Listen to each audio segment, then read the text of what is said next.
Apa yang terjadi jika kamu ingat sama perkataan Nabi, tapi sikap kamu justru malah mengingkarinya? Dan ini pernah terjadi pada saya. Oke, jadi gini ceritanya. Beberapa hari yang lalu, di daerah kami itu sedang terjadi hujan yang lebat, sehingga beberapa tempat, termasuk di jalanan, itu terendam banjir.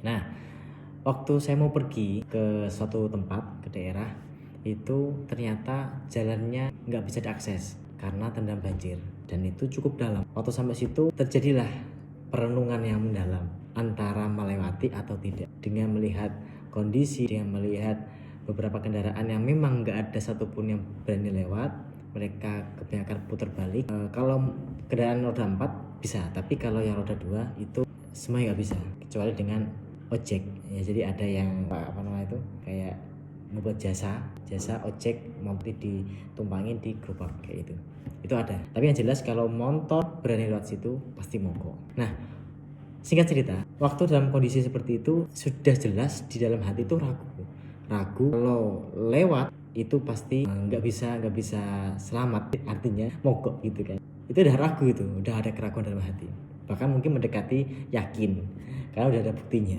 Tapi anehnya di sisi lain itu kayak masih ada penasaran untuk mencoba melewati karena masih berharap bisa untuk melewati tanpa mogok kan gitu. Jadi di sisi lain itu ada keraguan, cuma di dalam otak masih berpikir kok penasaran ya, kok pengen lewat ya, kayak gitu. Ini kan aneh ya.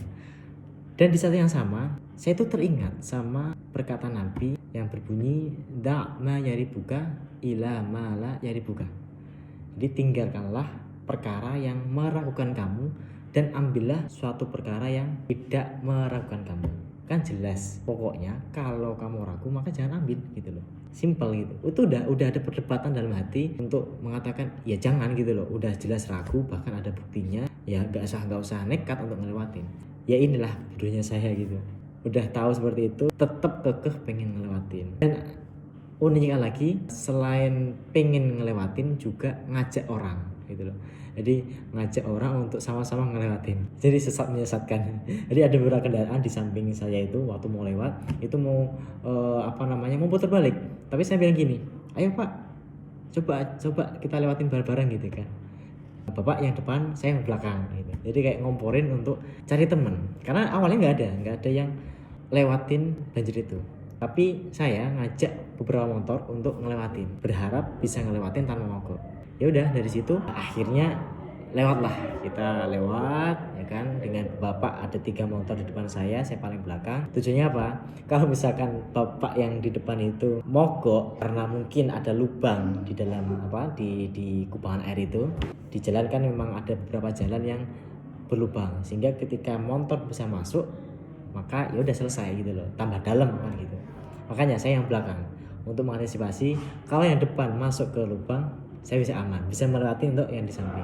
Ya udah, dari situ kita jalan, singkat cerita sampai tengah jalan itu motor yang depan saya akhirnya masuk di lubang, ada lubang yang cukup dalam dan mogok, jelas mogok.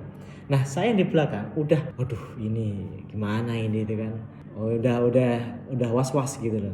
Karena belum pertengahan jalan, bahkan masih berapa meter dari ujung banjir itu udah satu motor mogok. Nah, otomatis saya yang di belakang itu ingin menghindari lubang yang ada di depan. Meskipun nggak kelihatan karena airnya keruh gitu, tapi saya ngirain itu pokoknya samping lah gitu. Ternyata ketika ke samping ada lubang juga. Waduh, lubang. Ya udah, selesai. Akhirnya ikutan mogok. Udah dari situ pokoknya menyesal, aduh kenapa tadi nggak muter aja gitu kan. Sekarang kena batunya lah, udah mogok, kita nuntun masih jauh, itu cukup panjang jalannya sampai di penghujung jalan itu masih jauh. Kondisinya banjir, banyak air, dan ketika ada mobil lewat itu kan ombaknya kan kenceng gitu loh, sehingga cukup berat untuk menahan motor. Udah sampai situ udah rasa nyesel tuh udah ada gitu loh. Nah, ketika di penghujung jalan yang jelas motor gak bisa nyala. Motor udah kita coba untuk nyalain dengan berbagai macam cara, tetap gak bisa. Tapi beberapa menit kemudian setelah kita coba dengan semua cara akhirnya bisa. Oke, itu Singkat cerita, bisa otomatis ya udah kita pulang. Saya pulang. Nah di pertengahan jalan saya itu inget kalau saya itu dititipin sama istri saya untuk membeli makanan. Otomatis cari dong makanan kita cari, setelah dapat tempatnya berhenti. Namanya juga beli kan, kalau beli ya udah berhenti, kita matiin motor, kita beli. Selesai beli, balik ke motor mau nyalain nggak bisa, bener-bener nggak bisa, itu mati total, udah nggak ada harapan lagi untuk nyala karena mesinnya sendiri pun itu nggak ada respon gitu loh. Itu udah mulai putus asa, itu udah menyesal kedua kalinya. Tadinya udah seneng bisa nyala, bisa pulang, tapi karena berhenti mau beliin makan, itu kan juga makanan untuk istri gitu kan, tapi ya yang terjadi adalah mogok, nggak bisa jalan gitu kan.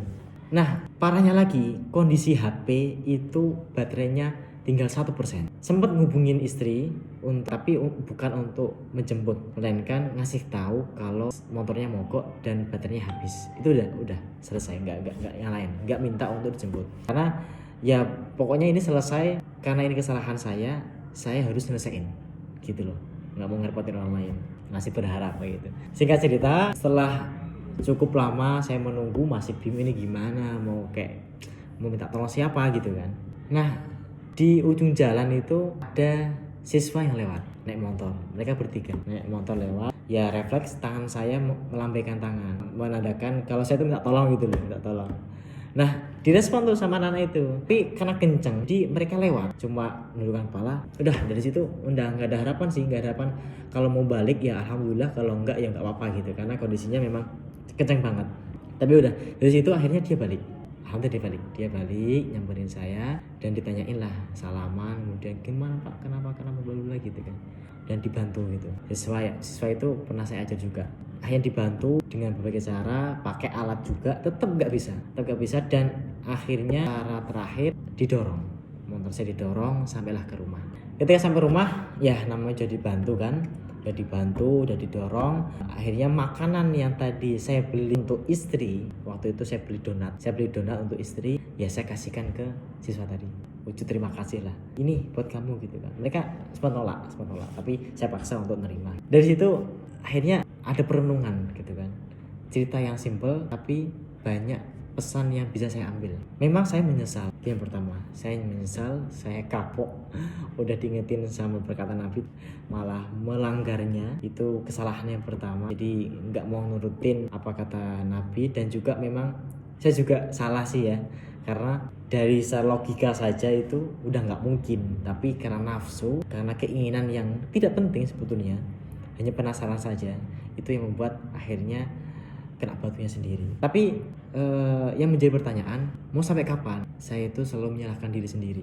Ya boleh-boleh aja kalau kita merasa bersalah, itu hal yang wajar. Tapi yang menjadi pertanyaan, mau sampai kapan kita selalu nyalahin diri sendiri? Harus segera mungkin bagaimana agar kita keluar dari permasalahan ini, supaya kita nggak terlalu menyalahkan diri sendiri terus, kita nggak selalu untuk memukul diri sendiri terus karena kesalahan yang kita perbuat, tapi kita harus move on, kita harus keluar dari apa yang kita perbuat. Dari situ akhirnya berpikir, coba bayangin deh, ada donat yang seharusnya itu saya serahkan ke istri, tapi ternyata Allah berkata lain. Allah itu ingin memberikan rezeki donat itu kepada siswa tadi dan kedua temannya, yang bahkan kedua teman tersebut saya tuh gak kenal, karena itu sekolah lain, saya nggak pernah ketemu, saya pernah kenal, tapi Allah ingin ngasih rezeki donat ini tuh ke mereka melalui apa yang saya perbuat. Jadi dari kesalahan yang saya perbuat ternyata ada hikmah, ada pesan yang cukup menarik gitu loh. Meskipun dengan penyesalan, tapi setelah melihat rezeki yang mereka makan gitu kan, saya harap mereka makan ya, itu akhirnya kayak berdamai gitu. Oh gitu ya, kalau Allah udah mau ngasih sesuatu rezeki ke orang lain, pasti melalui proses yang tidak pernah kita sangka, dan disitulah tempat dimana kita akhirnya berpikir gitu. Nggak hanya siswa tadi yang dapat rezeki, tapi bengkel, ya kan, tukang bengkel itu juga yang mendapatkan rezeki. Ya khususnya tadi yang siswa 3 orang itu. Dari situ akhirnya mulailah berdamai, nggak menyesal, dan banyak pesan yang bisa kita ambil untuk pada akhirnya tidak mau mengulangi perbuatan itu lagi. Itu sih. Jadi oke, kalau kalian kira-kira apa ya yang bisa kalian ambil dari cerita tersebut? Tulis komentar.